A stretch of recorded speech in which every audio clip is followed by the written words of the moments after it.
नमस्कार, स्वागत है आप सभी का डीडी न्यूज के इस खास बुलेटिन एक्सप्रेस 100 में, जहां हम आपके लिए लेकर आते हैं राजनीति, मनोरंजन, देश दुनिया, खेल और व्यापार जगत की सभी बड़ी खबरों को एक्सप्रेस यानी कि फटाफट अंदाज में। आपके साथ मैं हूं संध्या शर्मा। तो देखिए खबरें तेज रफ्तार से।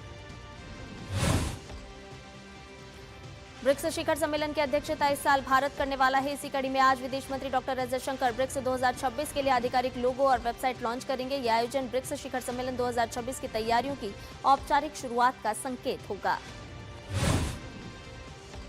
ब्रिक्स की अध्यक्षता के दौरान भारत बहुपक्षीय सहयोग, विकास और वैश्विक दक्षिण के मुद्दों को प्राथमिकता देगा। ये मंच उभरती अर्थव्यवस्थाओं के बीच आर्थिक, राजनीतिक और सांस्कृतिक सहयोग को मजबूत करने का काम करता है। केंद्रीय मंत्री अश्विनी वैष्णव अमेरिका में G7 critical minerals ministers meeting में शामिल हुए। बैठक में महत्वपूर्ण खनिज आपूर्ति श्रृंखला को कैसे लचीला बनाएं, कैसे अच्छी गुणवत्ता के खनिज सबको मिले, इस पर चर्चा हुई। केंद्रीय स्वास्थ्य मंत्री जेपी नड्डा ने बताया कि पश्चिम बंगाल में निपाह वायरस के 2 केस सामने आए हैं। केंद्रीय स्वास्थ्य मंत्री ने कहा कि पश्चिम बंगाल को मदद देने और बीमारी के फैलने से रोकने के लिए सरकार ने तुरंत एक national joint outbreak response team बनाई है। पश्चिम बंगाल में एसआईआर प्रक्रिया को तय समय सीमा में पूरा करने के लिए चुनाव आयोग ने बड़ी तैयारी की है। राज्य में सुनवाई केंद्रों की संख्या बढ़ाई जा रही है और इसके साथ ही 2000 अतिरिक्त माइक्रो ऑब्जर्वर की तैनाती की योजना बनाई गई है। पश्चिम बंगाल में प्रवासी श्रमिकों के लिए एक नया पोर्टल शुरू कर दिया गया है। इस पोर्टल के शुरू होने से अब दूसरे राज्यों में काम करने वाले प्रवासी श्रमिकों को अपनी सुनवाई के लिए काम छोड़कर घर वापस आने की आवश्यकता नहीं होगी। फसलों का त्योहार लोहड़ी आज मनाया जा रहा है। ये मुख्य रूप से पंजाब, हरियाणा और हिमाचल प्रदेश में मनाया जाता है। ये त्योहार फसलों के पकने की प्रसन्नता का प्रतीक होता है। केंद्रीय गृह मंत्री अमित शाह ने लोहड़ी पर्व की शुभकामनाएं एक्स पर लिखते हुए साझा की है और कहा है कि उत्साह, उमंग व नई ऊर्जा के प्रतीक लोहड़ी पर्व की हार्दिक शुभकामनाएं। ये पर्व सभी की सुख समृद्धि का माध्यम बने। राष्ट्रपति द्रौपदी मुर्मू ने लोहड़ी, मकर संक्रांति, पोंगल और माघ बिहू की शुभकामनाएं दी हैं। एक्स पर उन्होंने लिखा कि ये पर्व भारत की समृद्ध कृषि परंपराओं तथा राष्ट्रीय एकता के प्रतीक हैं। इस अवसर पर हम प्रकृति के प्रति कृतज्ञता भी व्यक्त करते हैं। जर्मनी के चांसलर फ्रेडरिक मर्ज आज बेंगलुरु में रहेंगे। यहाँ वो बॉश के अडुगोडी परिसर का दौरा करने वाले हैं। इसके बाद वो सीवी रमन एवेन्यू में centre for nano science and engineering भी जाएंगे। केंद्रीय गृह मंत्री अमित शाह आज गुजरात के दौरे पर हैं। इस दौरान वो राज्य में विभिन्न विकास कार्यों की शुरुआत करेंगे। गृह मंत्री माणसा नगर पालिका के विभिन्न विकास कार्यों का उद्घाटन और शिलान्यास भी करेंगे। गृह मंत्री अमित शाह गांधीनगर के एसडी आर्ट्स और बीआर कॉमर्स कॉलेज में इस कार्यक्रम का आयोजन किया जाएगा। पेथापुर में गुजरात बायोटेक्नोलॉजी रिसर्च सेंटर के BSL-4 बायो कंटेनमेंट फैसिलिटी का शिलान्यास करेंगे। अहमदाबाद के साणंद में pharmaceutical academy for global excellence का शिलान्यास भी आज किया जाएगा। आनंद जिले में Charusat university of science and technology के 15वें दीक्षांत समारोह में अमित शाह युवाओं का मार्गदर्शन करेंगे। इसके अलावा खेड़ा में संतराम मंदिर में दर्शन और पूजन भी करेंगे। सुप्रीम कोर्ट में आज एसआईआर पर चुनाव आयोग के फैसले को चुनौती देने वाली याचिकाओं पर अंतिम सुनवाई हो सकती है। चुनाव आयोग ने कई राज्यों में मतदाता सूचियों के विशेष गहन पुनरीक्षण का फैसला किया है। इसके तहत पश्चिम बंगाल, यूपी, राजस्थान और केरल समेत कई राज्यों में मतदाता सूची में संशोधन की प्रक्रिया शुरू हो चुकी है। चुनाव आयोग के इस फैसले को चुनौती देने वाली याचिकाओं पर आज उच्चतम न्यायालय में आखिरी सुनवाई संभव है। कल पश्चिम बंगाल में एसआईआर को लेकर सुप्रीम कोर्ट ने चुनाव आयोग से जवाब मांगा है। कल शीर्ष अदालत ने तृणमूल कांग्रेस के सांसदों द्वारा दायर याचिकाओं पर सुनवाई करते हुए चुनाव आयोग को निर्देश दिया कि वो 15 जनवरी की समय सीमा बढ़ाने की मांग पर अपना पक्ष रखे। पश्चिम बंगाल में ईडी की कार्रवाई को लेकर सियासत तेज हो गई है। टीएमसी नेता अभिषेक बनर्जी ने ईडी के अभियान पर आपत्ति जताई। कोलकाता उच्च न्यायालय में ईडी द्वारा दायर रिट याचिका में प्रतीक जैन के घर पर तलाशी के कारणों को स्पष्ट रूप से बताया गया है। अदालत में दाखिल आवेदन के अनुसार वर्ष 2021-22 में गोवा में आईपैक के खाते में हवाला के जरिए कोयला घोटाले के 20 करोड़ रुपए भेजे गए थे। गोवा में आईपैक के कामकाज की देखरेख संस्था के सह संस्थापक और निदेशक प्रतीक जैन कर रहे थे। रक्षा मंत्रालय ने कर्तव्य पथ पर गणतंत्र दिवस 2026 के फुल ड्रेस रिहर्सल परेड के लिए निःशुल्क पास जारी करने की घोषणा की है। ये पास 15 और 16 जनवरी को निःशुल्क बुकिंग के लिए उपलब्ध रहेंगे। फुल ड्रेस रिहर्सल परेड के लिए निशुल्क पास वेबसाइट या फिर आमंत्रण मोबाइल ऐप से बुक किया जा सकता है। इस वर्ष गणतंत्र दिवस की फुल ड्रेस रिहर्सल परेड 23 जनवरी को आयोजित होगी। प्रयागराज में संगम पर माघ मेला के मुख्य स्नान पर्व मकर संक्रांति 15 जनवरी और मौनी अमावस्या 18 जनवरी को क्षेत्र में वाहन प्रतिबंधित रहेंगे। संपूर्ण माघ मेला क्षेत्र 9 व्हीकल जोन रहेगा और मुख्य स्नान पर्व पर अक्षय वट दर्शन नहीं होगा।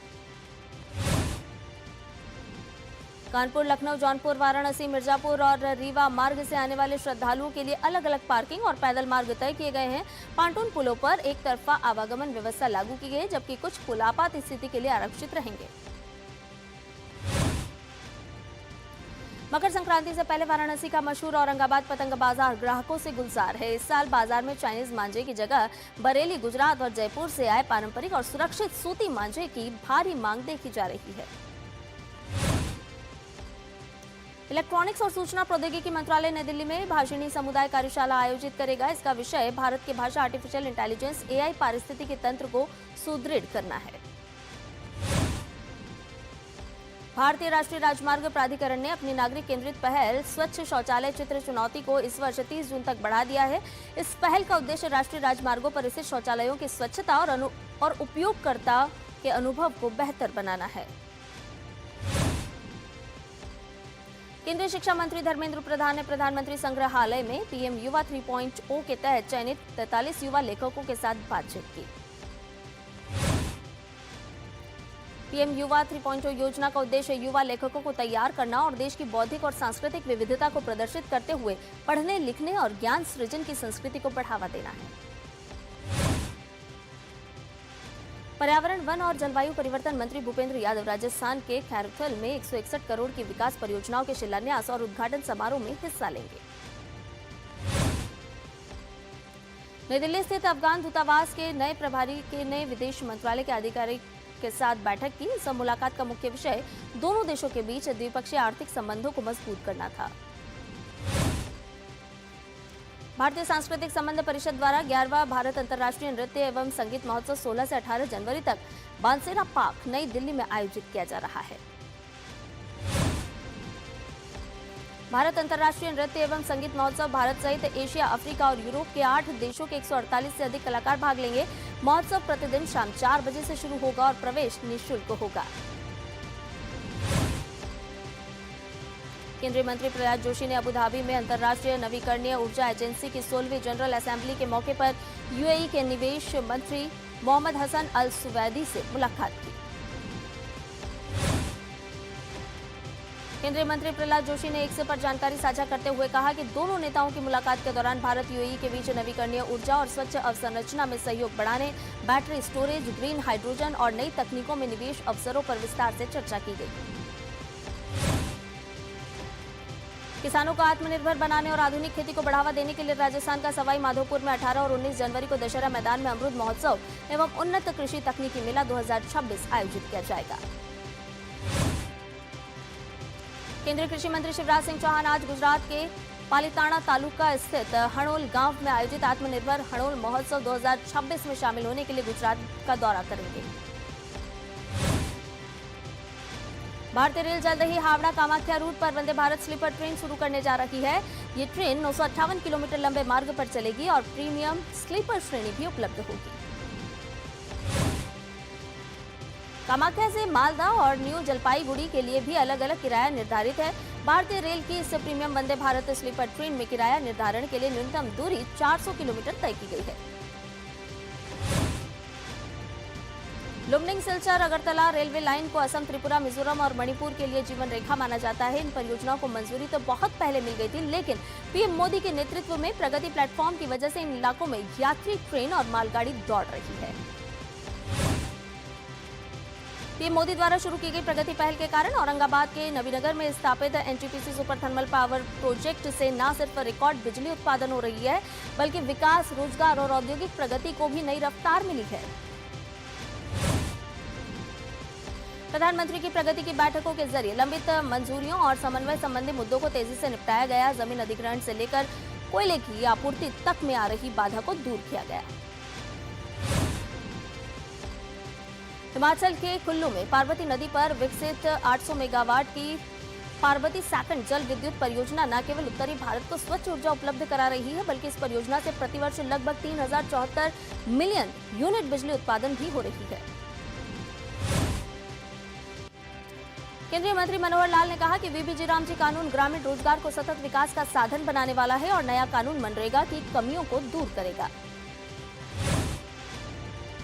देश के तमाम हिस्सों में कड़ाके की ठंड का दौर जारी है। खासकर उत्तर भारत के कई इलाकों में कोहरे का असर देखने को मिल रहा है। मौसम विभाग ने दिल्ली और हरियाणा के कुछ हिस्सों में शीतलहर की संभावना जताई है। इसके साथ ही पंजाब में ठंड का रेड अलर्ट जारी है। साथ ही अमृतसर और जम्मू एयरपोर्ट पर घना कोहरा छाया हुआ है।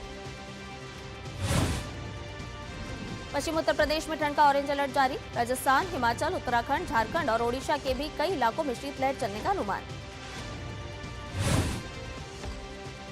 पश्चिम बंगाल और बिहार में भी कोहरे के साथ साथ गहरी धुंध देखने को मिल सकती है। मौसम विभाग के अनुसार अगले कुछ दिन कड़ाके की ठंड से राहत मिलने की उम्मीद नहीं है। विभाग ने दिल्ली, हरियाणा, पंजाब और चंडीगढ़ के कुछ स्थानों पर शीतलहर पड़ने की आशंका जताई है। वहीं उत्तराखंड में भी कई जगहों पर ठंड रहेगी। जर्मनी के चांसलर फ्रेडरिक मर्ज 2 दिवसीय दौरे पर भारत पहुंचे हुए हैं। उन्होंने प्रधानमंत्री नरेंद्र मोदी से मुलाकात की। इस दौरान भारत और जर्मनी के बीच सेमीकंडक्टर और एआई समेत 27 अहम मुद्दों पर बात बनी है। भारत के विदेश मंत्रालय ने जानकारी दी है। भारत और जर्मनी ने द्विपक्षीय रक्षा औद्योगिक सहयोग मजबूत करने की संयुक्त घोषणा की। दोनों देशों ने सीईओ फोरम की स्थापना और आर्थिक सहयोग बढ़ाने के लिए संयुक्त आर्थिक व निवेश समिति में एकीकरण पर भी सहमति बनाई।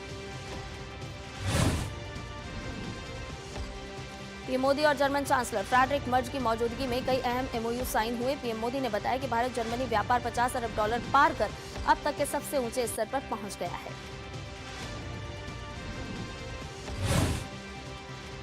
बुलेटिन में फिलहाल एक छोटे से ब्रेक के लिए रुक रहे हैं, जल्द हाजिर होंगे।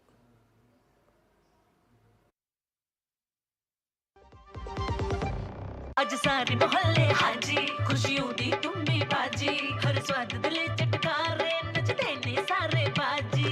लोड़ी दी बधाइयां, आज मिलके जश्न मनावांगे। लोड़ी दियां लख लख बधाइयां। हो असली मसाले सच सच, MDH।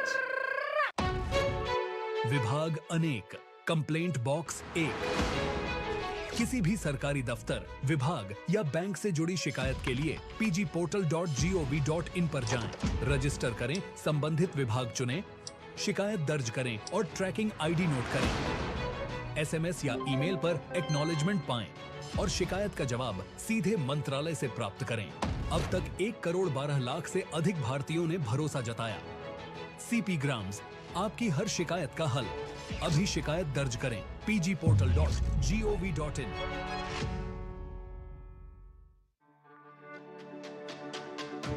मेरी पसंद, मेरी पसंद, मेरी पसंद, मेरी पसंद, हमारी पसंद, हम सबकी पसंद। मजबूत देश का मजबूत सरिया हो गया स्टील। ओ हरी भैया, अरे वाह, खेतों में कौन सी फसल लगाए हो? 12 महीने कमा कर दे ऐसी फसल। क्या? मैंने नया व्यवसाय शुरू किया है। उसके लिए पैसे? इसमें किसी निवेश की जरूरत ही नहीं। अच्छा, मुखिया जी। अरे मुखिया जी, नमस्ते। अरे हरी, कब आ रहे हो? आप बस चलिए, मैं पहुंचता हूं। अब मैं LIC एजेंट हूं। LIC एजेंट बनो, अब बड़ा सोचो। हमारी वेबसाइट पर जाएं या अपनी नजदीकी LIC शाखा से संपर्क करें। टिंग टिंग, आपके लिए एक फेस्टिवल ऑफर है। QR कोड स्कैन करो, UPI पिन डालो और 10,000 रुपए आपके बैंक अकाउंट में। पिन डालूंगा तो पैसा खट से आएगा नहीं, झट से कट जाएगा। मैं मूर्ख नहीं हूँ। तालियां। UPI कहता है UPI पिन पैसे भेजने के लिए होता है, पाने के लिए नहीं। इस बात को याद रखें और कहें, मैं मूर्ख नहीं।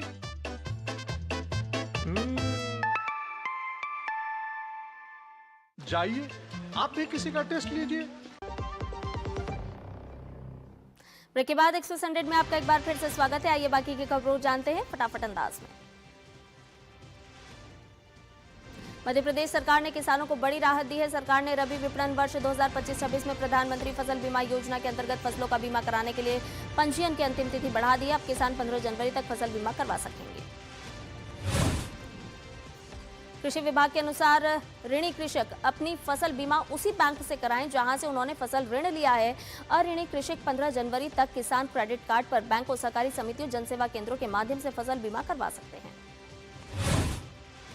प्रधानमंत्री नरेंद्र मोदी ने कहा है कि विकसित भारत 2047 की यात्रा में कोयला अहम भूमिका निभाता रहेगा। उन्होंने एक्स पर कोयला मंत्री जी किशन रेड्डी का लेख साझा किया है, जिसमें पिछले 11 वर्षों में कोयला क्षेत्र के आधुनिक ईंधन के रूप में बदलने की बात कही गई है। लोकसभा अध्यक्ष ओम बिरला ने पुष्टि की है कि वित्त मंत्री निर्मला सीतारमण 1 फरवरी को केंद्रीय बजट 2026-27 पेश करेंगी। इस बार बजट रविवार के दिन पेश किया जाएगा। केंद्रीय मंत्री अश्विनी वैष्णव ने कहा कि भारत सेमीकंडक्टर और एआई के क्षेत्र में वैश्विक शक्ति बन रहा है। इस वर्ष से कई सेमीकंडक्टर इकाइयां उत्पादन शुरू करेंगी। 2026 में टाटा इलेक्ट्रॉनिक्स माइक्रोन टेक्नोलॉजी और अन्य संयंत्र उत्पादन शुरू करेंगे। 3 स्टार्टअप डिजाइन क्षेत्र में सक्रिय हैं और 313 विश्वविद्यालयों में प्रतिभा विकास कार्यक्रम चल रहे हैं। 2028 तक सेमीकंडक्टर इकोसिस्टम मजबूत होगा और 2032 तक भारत 3 नैनोमीटर चिप्स बनाएगा। एआई को 5वीं औद्योगिक क्रांति बताया गया है। मध्य प्रदेश के मुख्यमंत्री डॉक्टर मोहन यादव ने भारत की नवाचार की समृद्ध विरासत पर जोर देते हुए देश को विश्व की शीर्ष अर्थव्यवस्था बनने की दिशा में आगे बढ़ाने में स्टार्टअप्स की महत्वपूर्ण भूमिका को रेखांकित किया। उन्होंने स्टार्टअप्स को दुनिया की सबसे बड़ी अर्थव्यवस्था बताया। केंद्रीय मत्स्य पालन, पशुपालन और डेयरी मंत्री राजीव रंजन सिंह आज से 15 जनवरी तक इजराइल की यात्रा पर रहेंगे। इस दौरान वो इजराइल के कृषि और खाद्य सुरक्षा मंत्री डेविड डिक्टर के निमंत्रण पर 2nd global summit on blue food security see the future में हिस्सा लेंगे। असम के मुख्यमंत्री हिमंत बिस्वा शर्मा ने खराब वित्तीय मैनेजमेंट के आरोपों को लेकर कांग्रेस पर तीखा पलटवार किया। असम देश का सबसे बेहतर वित्तीय प्रबंधन वाला और सबसे तेजी से बढ़ने वाला राज्य है। उन्होंने दावा किया कि आरबीआई ने भी इसे पुष्टि की है। एसआर फ्यूचर एनर्जी लिमिटेड ने राजकोट में वाइब्रेंट गुजरात रीजनल कॉन्फ्रेंस में गुजरात सरकार के साथ एक समझौता ज्ञापन पर हस्ताक्षर किए। इस एमओयू के तहत एसआर फ्यूचर एनर्जी देवभूमि द्वारका जिले में एक बड़े पैमाने पर बायोफ्यूल कॉम्प्लेक्स स्थापित करेगी। इस प्रोजेक्ट में 5,100 करोड़ रुपए का प्रस्तावित निवेश शामिल है और इससे लगभग 350 सीधे रोजगार के अवसर सृजित होंगे, जिसका संचालन 2029 तक शुरू होने का लक्ष्य रखा गया है। केंद्रीय वाणिज्य एवं उद्योग मंत्री पीयूष गोयल ने राजकोट में वाइब्रेंट रीजनल 2026 कॉन्फ्रेंस को संबोधित किया। उन्होंने ड्रोन तकनीक की समीक्षा की और कहा कि विकसित भारत 2047 का ग्रोथ इंजन गुजरात बनेगा। भारत वैश्विक स्तर पर स्वयं को एक एआई लीडर के रूप में स्थापित करने की कोशिश कर रहा है। बजट 2026 में स्वदेशी और सुरक्षित एआई को बढ़ावा मिलेगा। केंद्र सरकार के प्रत्यक्ष कर संग्रह में चालू वित्त वर्ष में अच्छी बढ़त देखने को मिली है। आयकर विभाग के ताजा आंकड़ों के मुताबिक 1 अप्रैल 2025 से 11 जनवरी 2026 के बीच केंद्र सरकार का net direct tax collection 18,37,000 crore रुपए तक पहुंच गया है। आंकड़ों के अनुसार कॉर्पोरेट टैक्स से सरकार को अब तक 8.63 लाख करोड़ रुपए मिले हैं, जबकि व्यक्तिगत आयकर से 9.29 लाख करोड़ रुपए का संग्रह किया गया। वित्त वर्ष 2015 से 25 में भारतीय बैंकों में जमा राशि 85.3 से 241.5 लाख करोड़ और कर्ज 67.4 से 191.2 लाख करोड़ रुपए तक बढ़ा, जो लगभग 3 गुना है। सरकार ने बताया कि वित्त वर्ष 2024-25 में भारत का समुद्री खाद्य निर्यात अब तक के सबसे ऊंचे स्तर 62,408 करोड़ रुपए पर पहुंच गया है। लक्षद्वीप के कवरवत्ती में मत्स्य मेले के दौरान मत्स्य पालन सचिव राजू तिलक ने चुना समुद्री शैवाल, सजावटी मत्स्य पालन और समुद्री पिंजरा मछली पालन को मजबूत करने के लिए नई रणनीतियों की रूपरेखा पेश की। वैश्विक स्तर पर अस्थिरता के कारण सोने और चांदी की कीमतों में तेजी देखने को मिली है। 24 कैरेट सोने के दाम 3,327 रुपए बढ़कर 1,40,449 रुपए प्रति 10 ग्राम हो गया। चांदी का दाम 13,968 रुपए बढ़कर 2,56,776 रुपए प्रति किलो हो गया। भारत और साइप्रस के बीच $150 मिलियन तक व्यापार पहुंच गया है। दोनों देशों ने 2025 में यूपीआई लॉन्च करने के लिए एक समझौते पर हस्ताक्षर किए थे। मारुति सुजुकी ने ऐलान किया है कि उसके बोर्ड ने गुजरात में मैन्युफैक्चरिंग क्षमता को बढ़ाने के लिए 4,960 करोड़ रुपए के जमीन सौदे को मंजूरी दे दी है। राजनीतिक इच्छा शक्ति की कमी और गंभीर आर्थिक संकट के बीच पाकिस्तान की सरकारी स्वामित्व वाली कंपनियां लगातार घाटे में जा रही है। इन कंपनियों का शुद्ध घाटा 300% तक बढ़ गया है। अमेरिका के राष्ट्रपति डोनाल्ड ट्रंप ने ईरान के साथ कारोबार करने वाले देशों पर 25% टैरिफ लगाने की घोषणा की है। यह सख्त कदम ईरान के खिलाफ उठाया गया है। ईरान में लगभग बीते 2 सप्ताह से सरकार के खिलाफ विरोध प्रदर्शन जारी हैं। इसी बीच अमेरिका के राष्ट्रपति डोनाल्ड ट्रंप की ओर से कई बार हमले की धमकियां दी जा चुकी है। अमेरिका ने ईरान में अपने नागरिकों के लिए चेतावनी जारी की है कि वो अभी ईरान छोड़ दें, क्योंकि पूरे देश में विरोध प्रदर्शन बढ़ रहे हैं और हिंसक हो सकते हैं। पाकिस्तान के सिंध प्रांत में हिंदू युवक कैलाश कोहली की हत्या के विरोध में व्यापक विरोध प्रदर्शन हुए। आरोप है कि जमीन पर झोपड़ी बनाने की वजह से जमींदार ने 23 साल के हिंदू किसान की गोली मारकर हत्या कर दी थी। बांग्लादेश के सिंगर और अवामी लीग के नेता प्रोलय चाकी की हिरासत में मौत हो गई। उनके परिवार ने जेल में यातनाएं देने और मानसिक प्रताड़ना के आरोप मोहम्मद यूनुस सरकार पर लगाए हैं। मिनेसोटा ने राष्ट्रपति ट्रंप के प्रशासन पर मुकदमा दायर किया, जिसमें राज्य में आव्रजन प्रवर्तन अधिकारियों की बढ़ती संख्या को रोकने की मांग की गई। ये मुकदमा आईईसी अधिकारी द्वारा एक महिला की हत्या के बाद दायर किया गया है। अमेरिकी विदेश मंत्री मार्को रूबियो ने वाशिंगटन डीसी में होंडुरास के नवनिर्वाचित राष्ट्रपति नसरी अस्फुरा से मुलाकात की। अस्फुरा की जीत को सल्वाडोर नसराल्ला ने चुनौती दी है, जिसमें 1% से भी कम वोटों का अंतर था। नासा ने आईएसएस पर कमान परिवर्तन समारोह आयोजित किया, जिसमें माइक फिंके ने अभियान 74 का नेतृत्व सार्गेई कुर्डस्वाचकोव को सौंपा। रूसी हमलों के बाद कीव ने निवासियों को चौथे दिन भी बिजली और हीटिंग के बिना रहना पड़ा। आश्रयों के बाहर लोग जनरेटर से खुद को गर्म कर रहे थे और अपने फोन व पावर बैंक चार्ज कर रहे थे। लंदन में ईरानी दूतावास से बाहर प्रदर्शनकारियों ने सरकार विरोधी नारे लगाए और ईरानी झंडे की तस्वीरें जलाई। ये विरोध ईरान में सरकार के खिलाफ चल रहे प्रदर्शनों के प्रति समर्थन दिखाने का तरीका था। जर्मनी के विदेश मंत्री जोहान ने अमेरिकी विदेश मंत्री मार्को रूबियो से मुलाकात की। उन्होंने जर्मनी अमेरिका संबंधों और यूक्रेन युद्ध पर चर्चा की और ट्रांस अटलांटिक सहयोग को मजबूत करने के महत्व पर जोर दिया। चीनी युआन अमेरिकी डॉलर के मुकाबले 32 महीनों के उच्चतम स्तर पर पहुंच गया है। 2025 में युआन ने डॉलर के मुकाबले 4.5% की बढ़त हासिल की। अमेरिका में हास्य कलाकार और प्रदर्शनकारी रॉबी रोडस्टीमर को अप्रवासन और सीमा शुल्क प्रवर्तन एजेंटों ने मिनियापोलिस में विरोध प्रदर्शन के दौरान हिरासत में लिया। इंडिया ओपन सुपर 750 टूर्नामेंट की आज से नई दिल्ली में शुरुआत होने जा रही है। 13 से 18 जनवरी तक होने वाली इस प्रतियोगिता में भारतीय बैडमिंटन खिलाड़ियों से इस बार बड़ी उम्मीदें हैं। इंडिया ओपन भारतीय खिलाड़ियों को मुश्किल ड्रॉ मिला है। महिला एकल में पीवी सिंधु का मालविका पर निगाहें होगी, वहीं पुरुष एकल में लक्ष्य सेन और आयुष शेट्टी आमने सामने होंगे। रॉयल चैलेंजर्स बेंगलुरु ने महिला प्रीमियर लीग में जीत के सिलसिले को जारी रखते हुए लगातार दूसरी जीत हासिल की। आरसीबी ने यूपी वॉरियर्स को 9 विकेट से हराने में सफलता हासिल की। आरसीबी ने 144 रन के लक्ष्य को 12 ओवर 1 गेंद में ही 1 विकेट खोकर हासिल कर लिया। ग्रास हैरिस के 40 गेंद में 85 रन की पारी खेली। महिला प्रीमियर लीग में आज गुजरात जॉइंट्स का सामना मुंबई इंडियंस से होगा। गुजरात अपने बल्लेबाजों के अच्छे खेल के दम पर अपना विजय अभियान जारी रखने की कोशिश करेगी। ऑस्ट्रेलिया के कप्तान एलिसा हिली ने संन्यास की घोषणा कर दी है। वो भारत के खिलाफ आगामी सीरीज के बाद मार्च में क्रिकेट से संन्यास ले लेंगी। विकेटकीपर बल्लेबाज हिली पिछले 15 वर्षों से ऑस्ट्रेलिया के लिए खेल रही हैं। वो 2023 में मैग लैनिंग के संन्यास के बाद ऑस्ट्रेलिया टीम की कप्तान बनी। गत चैंपियन कर्नाटक ने चौथी बार विजय हजारे ट्रॉफी के सेमीफाइनल में प्रवेश कर लिया है। कर्नाटक ने वर्षा बाधित मैच में विजेडी पद्धति के जरिए मुंबई को 54 रन से हराया। सौराष्ट्र ने उत्तर प्रदेश को बारिश से बाधित मैच में विजेडी पद्धति के तहत 17 रन से हराकर विजय हजारे ट्रॉफी के सेमीफाइनल में जगह बनाई। सौराष्ट्र की तरफ कप्तान हार्दिक देसाई ने नाबाद शतकीय पारी खेली। एसजी पाइपर्स ने हैदराबाद तूफान्स को हराकर पुरुष हॉकी इंडिया लीग के मौजूदा सत्र में अपनी पहली जीत दर्ज की। एसजी पाइपर्स ने मुकाबले को 2-1 से अपने नाम करने में सफलता हासिल की। एसजी पाइपर्स की ओर से थॉमस जोमिनी ने 8वें और 29वें मिनट में 2 गोल किए। तूफान्स की ओर से एकमात्र गोल अमनदीप लाखड़ा ने 41वें मिनट में करके हार के अंतर को कम किया। शूटिंग लीग ऑफ इंडिया में एक और फ्रेंचाइजी जुड़ गई है। सोमवार को एक और फ्रेंचाइजी यूपी प्रोमीथियंस आधिकारिक तौर पर जुड़ गई। रियल मैड्रिड के मुख्य कोच जाबी अलोंसो ने 8 महीने से भी कम समय में अपना पद छोड़ दिया है। क्लब ने बताया कि 44 वर्षीय अलोंसो आपसी सहमति से अलग हुए हैं। अलोंसो ने कार्लो एंसेलोटी के जाने के बाद रियल मैड्रिड के कोच का पद संभाला था। अलोंसो के कार्यकाल में रियल मैड्रिड ने 34 में से 24 मैच जीते। Defending champions Paris Saint Germain Coupe de France से बाहर हो गई है। पेरिस एफसी ने पीएसजी को उन्हीं के घर पर 1-0 से हराने में सफलता हासिल की। ये 2014 के बाद पीएसजी की राउंड ऑफ 32 में पहली हार थी। एक्सप्रेस न्यूज में फिलहाल के लिए इतना ही। मुझे दीजिए इजाजत। नमस्कार।